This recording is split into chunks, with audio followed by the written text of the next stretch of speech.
Good evening, Facebook, YouTube, and Twitter. This is Rich again, back for your third and final video blog of the night for Wednesday, February 3rd, 2016, around 8:07 in the evening in Billerica, Massachusetts. It's raining out right now, highs in the 50s. It's pretty good. Tomorrow, going to be the same temperature. Friday, there is a chance of snow in some areas of the Bay State. A winter storm watch could be up to 6 inches, and going to get cold again, and maybe next week could see significant snow, but we're waiting to see about that. Some news to report: Johnny Gomes, outfielder who's a free agent, is going to be playing the 2016 season in Japan. Amazon.com has announced it's going to open up between 300 to 400 bookstores nationwide. This is good. Come back to the bookstores. And also, who's on first bar and restaurant at the Fenway section of near Fenway Park in Boston, Massachusetts, has been closed down permanently because they had an incident on Thanksgiving Day. And sad news to report: legendary hockey coach Jack Riley, famous for coaching the U.S. men's hockey team to Olympic gold in 1960, a long-time Army ice hockey coach, passed away at the age of 95. So prayers to his family. And that's about it on the news. My third and final video blog subject of the night is my personality profile.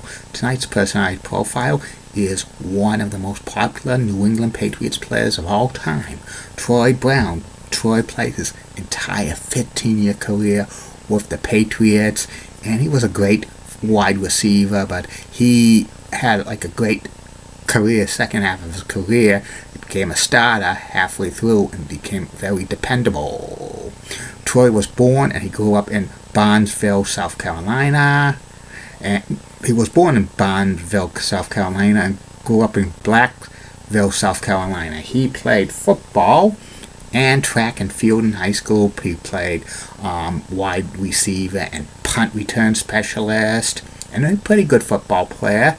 And then he went to Marshall University, and he was one of the greatest players ever to play for Marshall as a wide receiver and punt return specialist. He averaged 29.69 yards returns during college, and he scored a touchdown every 8 times he touched a ball. That's an NCAA record.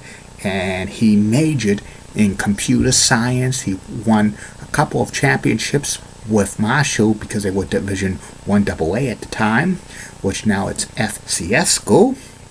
And the Patriots drafted Troy Brown in the 8th round of the 1993 NFL Draft, 189th pick overall.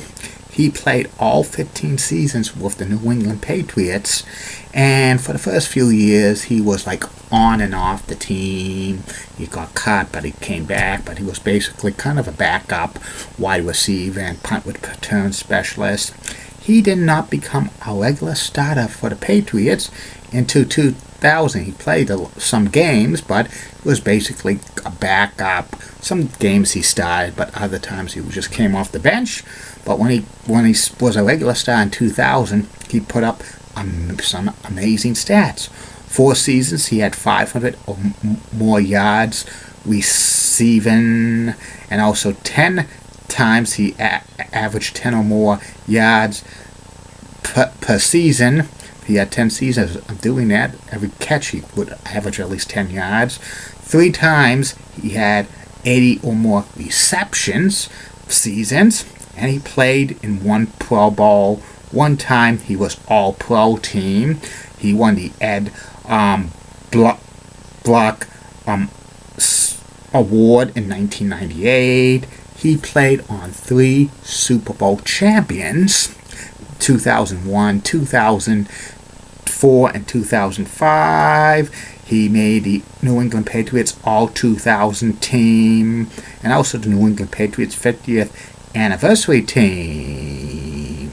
And Troy, a couple of times, was cut by the New England Patriots due to salary cap reasons, one in 2005. And he considered going to the New Orleans Saints. Actually, New Orleans offered him a contract with more guaranteed money, but he was so loyal to the Patriots, he continued to play for them.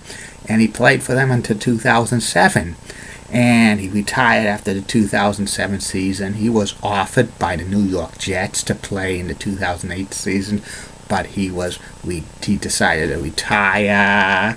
And he has his career stats: 557 receptions for 6,366 receiving yards, 31 touchdowns, 4,487 return yards, and 3 touchdowns because he was a punt return specialist. He was a pretty good punt return specialist. Troy did a lot of things for the community. He appeared on many TD Bank commercials with Ray Bork in the early to mid 2000s. He wore number 80, and after he retired, Troy started running camps and like fantasy camps, and he was voted into the College Football Hall of Fame, and in 2012 he was voted into the Patriots Hall of Fame, and he is on Comcast Sportsnet New England as a analyst for the Patriots during the season. And Troy Brown's number 80 should be considered to be retired by the Patriots one of these days. His stats, what he had for his career, don't warrant it Pro Football Hall of Fame, so there's no chance that Troy Brown's going to make the Pro Football Hall of Fame at all, but he's probably one of the top 20 Patriots of all time, and a great guy, and probably a fan favorite. And that's about it on Troy Brown, and that's about it on these video blogs: Facebook, YouTube, and Twitter. Tomorrow, you're going to get 3 more video blogs. The custom 3 video blogs a day. First video blog will be about the top 10 greatest big men professional wrestlers of all time. Second video blog of the day will be about the former Sports Channel America. And the third and final video blog of the night, the personality profile, which will be about Pro Basketball Hall of Famer and Celtics legend JoJo Light. Keep calm, everybody. I'm a Julie Button guy. Molly Rosenblatt of WCCO. Roxanne has nice legs. Elizabeth's hot is so stunning. She has nice legs as well. Amy Swensy's the best. Heidi Pratt has the best legs in the world. Barbara Gibbs of ABC 11 has a sweet southern accent. Michelle Beadle rocks, and she's got nice legs. And in the words of Jim Ross, WWE Hall of Famer, he's being up like a government mule. Don't forget Facebook, YouTube, Twitter, and Google+. Questions, comments, concerns, shout-outs and plugs, private message me, and it will be addressed. Good night, everybody. See you tomorrow.